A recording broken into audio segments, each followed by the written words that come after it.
मैं मनीष स्वागत करता हूं अर्बनैक इंटीरियो के एक ब्रांड न्यू सीरीज़ में।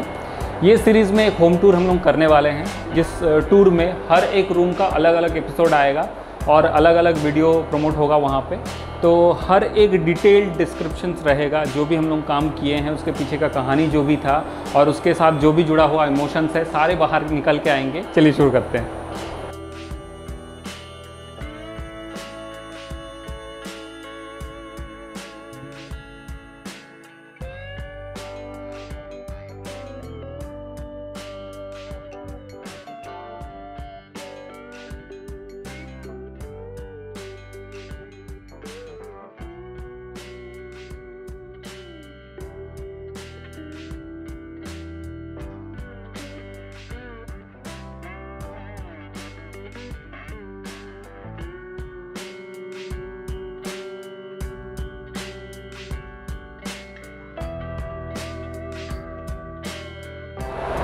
ये रूम जो है ये मतलब बेसिकली हम इसी से स्टार्ट करते हैं। ये लिविंग है। ये एपिसोड में हम लोग लिविंग और किचन के बारे में डिस्कस करेंगे कि एक मॉडर्न इंटीरियर का लिविंग और किचन कैसा दिखना चाहिए, जहाँ पे खास करके ये एक 3 BHK फ्लैट है, लेकिन यहाँ पे स्पेस का काफ़ी कमी है और हर एक इंच को हम लोगों को सोच समझ के इस्तेमाल करना है। और उसको हम लोग कैसे इस्तेमाल किए हैं और क्या चीज़ इसके पीछे है, क्या कारण है और क्या क्या इसका इमोशंस वगैरह है, मतलब क्लाइंट का क्या रिक्वायरमेंट था और हम लोग क्या कर पाए हैं और एक्चुअली वो अल्टीमेटली क्या फ्रूटफुल हुआ है कि नहीं हुआ है, उसके बारे में डिटेल्स में डिस्कस करेंगे इस वीडियो में। चलिए शुरू करते हैं इस टीवी यूनिट के साथ। ये टीवी यूनिट एक सिर्फ जो जैसे हम लोग बताते हैं कि लिविंग का टीवी यूनिट सिर्फ एक टीवी यूनिट नहीं होता है, उसके साथ एक बहुत बड़ा डिस्प्ले भी होता है। लेकिन हमारे यहाँ पे क्लाइंट का रिक्वायरमेंट था, मुझे बड़ा मिनिमलिस्टिक और बहुत सिंपल सा एक टीवी यूनिट चाहिए, जो कि जिसमें हम जब चाहे और एक बड़ा सा टीवी भी लगा सकें। तो इसके लिए हम लोग डिज़ाइन को कुछ इस तरह से डिज़ाइन किए हैं ताकि आप जब चाहें इसमें बहुत बड़ा भी टीवी इंस्टॉल कर सकते हैं। और इसका जो टीवी है डायरेक्टली वॉल में हैंग होगा और इसका जो टीवी यूनिट का जो बाकी सपोर्टिंग पार्ट्स है ये यहाँ से लिटेड है और यहाँ पे स्ट्रिप लाइट का इस्तेमाल किया गया है। और ये एक ऐसा डेप्थ में रखा गया है ताकि टीवी इसके बहुत बाहर आता हुआ ना दिखे, और अगर बहुत बाहर आ जाएगा तो बहुत बल्जिंग और बहुत बड़ा दिखेगा, ताकि जो कि पूरा रूम के साथ शायद नहीं जाएगा। तो इसलिए हम लोग एक ऐसा डिज़ाइन किए हैं जिसमें आपका एस्थेटिक लुक भी कम्प्लीटली उसको कॉम्प्लीमेंट करेगा। और दूसरा बात ये है कि यहाँ पे बड़ा टीवी इस्तेमाल करने के बावजूद भी आप एक बहुत बड़ा स्क्रीन देख पाएंगे, लेकिन कभी भी बहुत ज़्यादा बल्जिंग या बहुत ज़्यादा उठा हुआ नहीं दिखेगा, जो कि रूम को छोटा कर देगा या रूम के पर्सपेक्टिव को आपको छोटा दिखेगा। तो ऐसा नहीं होने वाला है, तो इसीलिए हम लोग ऐसा डिज़ाइन किए हैं। और इसके साथ यहाँ पे एक टेबल टॉप भी इस्तेमाल किया गया है। यहाँ पे आप 2 छोटा सा जो पफ़ी होता है उसको रख के आप यहाँ पे इसको भी एक मतलब पफ़ी स्टेशन या वर्क स्टेशन के रूप में इस्तेमाल कर सकते हैं, जहाँ पे यहाँ पे 3 हम लोग क्लोज ड्रॉर दिए हैं। दिखाना चाहते हैं कि ये सारे नॉर्मल चैनल में है और इसमें आप बहुत सारा ताकि इसका डेप्थ जो कि इसका डेप्थ बहुत ज़्यादा है, तो आप इसमें स्टोरेज बहुत सारा चीज़ सामान कर सकते हैं। ये एक डिस्प्ले यूनिट है। इसके बाद हम लोग आ जाते हैं डाइनिंग स्पेस में। ये जो छोटा सा स्पेस आपको दिख रहा है ये डाइनिंग स्पेस के रूप में इस्तेमाल होने वाला है। हालांकि यहाँ पे डाइनिंग टेबल और चेयर कुछ नहीं है, लेकिन इसका एक ख़ास बात है। इसके पीछे का स्टोरी क्या है कि यहाँ पे जो क्लाइंट हैं वो बहुत ही ज़्यादा इंटरेक्टिव है और बहुत सारे दोस्त उनके बहुत ज़्यादा मतलब इंटरेक्ट करते हैं, बहुत ज़्यादा आना जाना लगा रहता है। तो खाने पीने का तो एक रिवाज है इस घर में। तो कॉन्सेप्ट ये था कि जब बहुत ज़्यादा लोग आ जाएंगे और जल्दी जल्दी खाना परोसना पड़ेगा ताकि भीड़ जल्दी से जल्दी खाली किया जाए, तो उसके लिए एक बड़ा सा सिटिंग अरेंजमेंट होना चाहिए। और उसको ऐसे भी दिखाना है कि वो सिटर ना दिखे, लेकिन ज़रूरत पड़ने पर उसको सिटर के रूप में हम लोग इस्तेमाल कर पाए। तो हम लोग कुछ प्लान किए हैं। हालांकि दुख की बात है कि जो प्लानिंग वाला टाइम था उसमें हम लोग वीडियो शूट नहीं कर पाए हैं। तो अभी होने के बाद आपको पता चलेगा कि ये जो है हम लोग ऊपर में क्रॉकरी यूनिट डिज़ाइन किए हैं। जो भी आपका क्रॉकरी का सामान है, हालांकि वो बहुत सारा मतलब शो पीस आर्टिफैक्ट्स जो है वो उसको वहाँ पे भर दिए हैं। इसमें आप क्रॉकरी रख सकते हैं और उसके नीचे जो है इसमें ये जो है ये 6 डोर वाला एक छोटा डोर वाला ये एक स्टोरेज हम लोग यहाँ पे इस्तेमाल किए हैं, जहाँ पे आपका जो सामान ऐसा है जिसको आप बाहर डिस्प्ले नहीं कर सकते, वैसा बहुत सारा सामान आप यहाँ पे स्टोर कर सकते हैं। एट द सेम टाइम इसको आप एक सीटर के रूप में इस्तेमाल कर सकते हैं। मान लीजिए घर में आपके बहुत सारे गेस्ट एक साथ आ गए हैं, तो डाइनिंग टेबल को थोड़ा सा करीब में खींच लीजिए और यहाँ पे एक लंबा सा सिटिंग पोजीशन आपको मिल जाएगा। According to the length of the dining table आप जितना जन चाहे यहाँ पे बैठा सकते हैं और एट ए टाइम बहुत सारे लोगों को खाना खिला सकते हैं। यही पर्पस था जो कि शायद हम लोग सॉल्व कर पाए हैं। बाकी जो क्लाइंट है वो बताएंगे कि उनका ये पर्पस कितना सॉल्व हुआ है। हालांकि ये दूर से देखने से या एट ए ग्लांस दिखने से ये एक सीटर के रूप में दिखता भी नहीं है। अगर आप ऐसे कुछ चीज़ बनाते हैं घर में और कैसे आर्टिसाइज करेंगे उसको समझ में नहीं आता, तो आप इस जगह को एक बहुत बड़ा मूर्ति या एक बुद्धा मूर्ति रख के भी इसको आर्टिसाइज कर सकते हैं, बहुत अच्छा दिखेगा।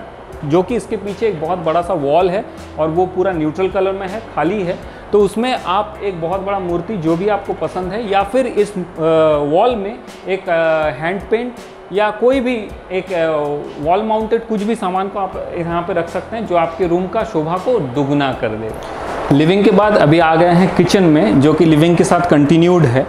तो किचन का बहुत सारे लोगों का रिक्वायरमेंट आता था कि किचन का एक अलग सा वीडियो होना चाहिए। वीडियो हम लोग कर सकते हैं लेकिन वो काफ़ी लेंदी हो जाता है, बाद में आप ही बोर हो जाते हैं कि देखना नहीं चाहते हैं। तो हम लोग लिविंग और किचन को कंटिन्यू करते हैं। यहाँ पे किचन में हम लोग जो बेस कैबिनेट दिए हैं उसमें हम लोग प्रोफाइल हैंडल यूज़ किए हैं।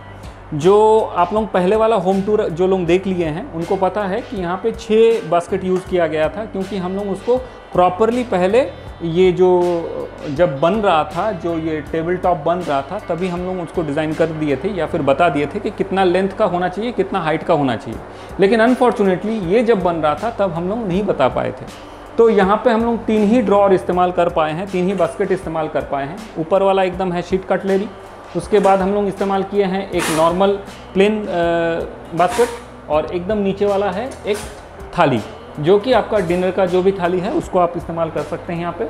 इसके बाद यहाँ पे है एक 2 रैक वाला पुल आउट। ये सारे G profile door handle use किया गया है यहाँ पे, और बाकी सारे शटर है जो नॉर्मल शटर है। यहाँ पे किसी को रैक चाहिए होता है, किसी को रैक नहीं चाहिए होता है, लेकिन हमारा सजेशन ये है ज़्यादातर ये सारे जगह में ये सारे जो स्पेस होता है इसमें रैक ना लें तो बढ़िया रहेगा, क्योंकि तो जो भी आपका भारी भरकम सा सामान है आप उसको नीचे स्टोर करेंगे और ये डेली यूज़ में आने वाला है। हम दिखा देते हैं यहाँ पे, हालांकि 70-30 वाला एक स्टोरेज हम लोग दिए हैं, यहाँ पे शेल्फ दिए हैं। अगर आपका हाइट है वो 70% में चल जाएगा, वो जो अभी आपका डब्बा है भारी वाला, तो ठीक है, वरना यहाँ पे शेल्फ नहीं लेंगे तो ही बेहतर है, क्योंकि वो भारी वाला डब्बा जो है उसके ऊपर भी आप उसको रख सकते हैं। और यहाँ पे आ जाते हैं, यहाँ पे हम लोग एक बिन होल्डर यूज़ किए हैं, जो कि आपका जो भी डस्टबिन का ज़रूरत होता, जब भी ज़रूरत होता आपको क्या करना पड़ेगा, अगर बिन होल्डर नहीं यूज़ करते हैं तो उसके लिए आपको ये खोलना पड़ेगा, नीचे झुकना पड़ेगा और फेंकना पड़ेगा। ऑन द अदर हैंड अगर आप बिन होल्डर यूज़ करेंगे तो उसका कुछ ऐसे करेगा काम, वो इसको खोलेंगे, डस्टबिन बाहर आएगा, आपको झुकना नहीं है, आप सामान को फेंके और बंद कर दिए। At a time neat and clean, और एट द सेम टाइम आपको ज़्यादा मेहनत भी नहीं करना पड़ रहा है। तो अगले टाइम जब भी आप किचन बनाएं एक डस्टबिन होल्डर ज़रूर अपने डिज़ाइन में इनकॉर्पोरेट कीजिए। यहाँ पे स्पेस कुछ ऐसी तरह से बचा था कि बास्केट, बड़ा सा बास्केट देने के बाद भी हमारे पास जितना जगह बच रहा है वहाँ पे दूसरा बास्केट भी हम लोग नहीं डाल सकते, और बहुत छोटा भी बास्केट को डालेंगे तो भी हम लोग 2 बास्केट को साइड बाय साइड यानी कि 3+3 6 बास्केट हम लोग इस्तेमाल नहीं कर सकते। तो उसके लिए हम लोग यहाँ पे 3 नॉर्मल से ड्रॉर इस्तेमाल किए हैं, जहाँ पे आप नॉर्मल ड्राई स्नैक्स वगैरह रख सकते हैं, स्टोर कर सकते हैं, जो कि आपका किचन में बाहर पड़ा रहता है वो काफ़ी टाइडी और क्लीन दिखेगा। ये एक छोटा सा किचन है, 7x8 का किचन है, उसको हम लोग इस तरह से डिज़ाइन किए हैं ताकि बहुत ज़्यादा स्टोरेज हम लोग दे पाए। आ जाते हैं ओवरहेड कैबिनेट में, लेकिन जो बात मैं ज़रूर बोलना चाहता हूँ, जो मैं बार बार बोलता हूँ, पिछले वीडियो में भी जो पिछला किचन का वीडियो था वो आप अगर देखे होंगे तो उसमें आपको पता होगा कि मैं ये शैडो फ्री लाइट के बारे में बहुत ज़्यादा बात करता हूँ।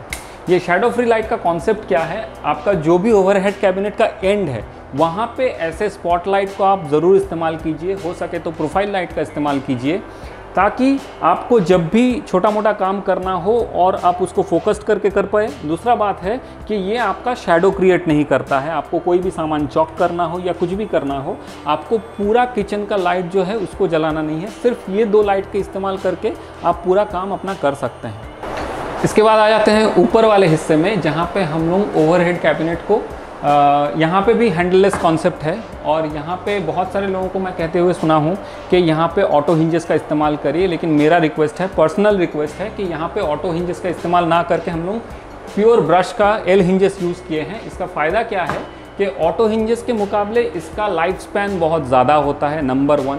नंबर 2 क्या है, ये एक ऐसा जगह है जहाँ पे इंसान हड़बड़ी में काम करता है, बहुत सॉफिस्टिकेटेड यूज़ होने वाला ये चीज़ नहीं है। आप छट से खोले फट से बंद किए, तो इसके लिए आपको कुछ हेल्दी और ऐसा चाहिए ताकि वो मतलब बहुत ज़्यादा धक्का झेलने के बाद भी ख़राब ना हो।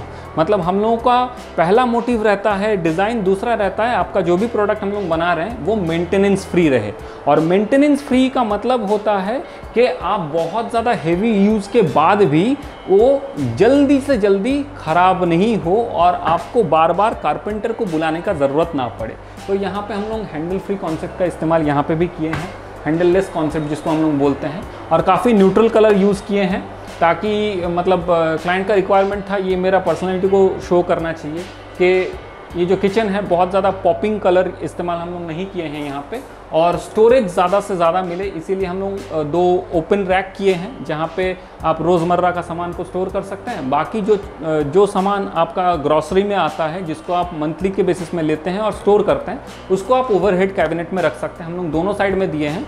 मैं खास करके यहाँ पे दिखाना चाहता हूँ कि यहाँ पे हम लोग 2 हाइड्रोलिक कैबिनेट दिए हैं जो कि आप ग्लास का भी बना सकते हैं, और अगर इसको डिस्प्ले नहीं करना चाहें तो पूरा का पूरा आप यहाँ पे लैमिनेट इस्तेमाल कर सकते हैं। ये हाइड्रोलिक बॉक्स का खासियत ये है कि ये जो कि ये सी थ्रू होता है, तो आपको फट से पता चल जाता है आपका जो ज़रूरत का सामान है, लाइक मान लीजिए आपका बिस्किट का डब्बा, आपका छोटा मोटा स्नैक्स का डब्बा कहाँ पे रखा है और उसमें कितना सामान है, आप छट से बाहर से ही देख सकते हैं। उसके लिए आपको खोजना या कोई भी कैबिनेट को खोलना नहीं पड़ता है। और यहाँ पर हम लोग सारे रैक वाला ओवरहेड कैबिनेट दिए हैं जहाँ पे 2-2 करके रैक दिया गया है, और इसको आप आपका ग्रॉसरी का मंथली बेसिस में जो भी सामान आता है उसको आप यहाँ पे स्टोर करिए। हालांकि फ्रिज अभी तक रखा नहीं है, लेकिन फ्रिज के लिए हम लोग ये पोजीशन को डिफ़ाइन किए हैं।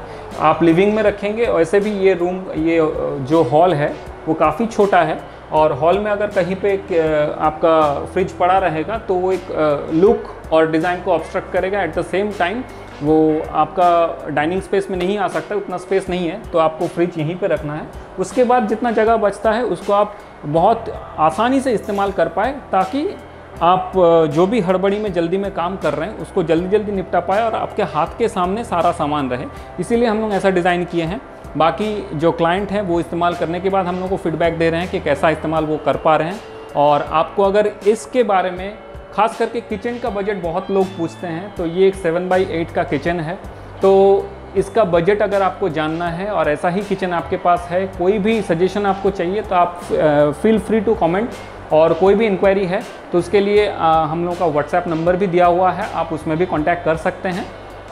तब तक के लिए धन्यवाद। लेकिन आपको जो नहीं भूलना है वो मैं फिर से याद दिला देता हूँ, don't forget to like, share, subscribe and comment. जितना ज़्यादा कमेंट करेंगे और शेयर करेंगे उतना जल्दी हम आपके पास पहुँच पाएंगे। मिलते हैं अगले वीडियो में, तब तक के लिए धन्यवाद।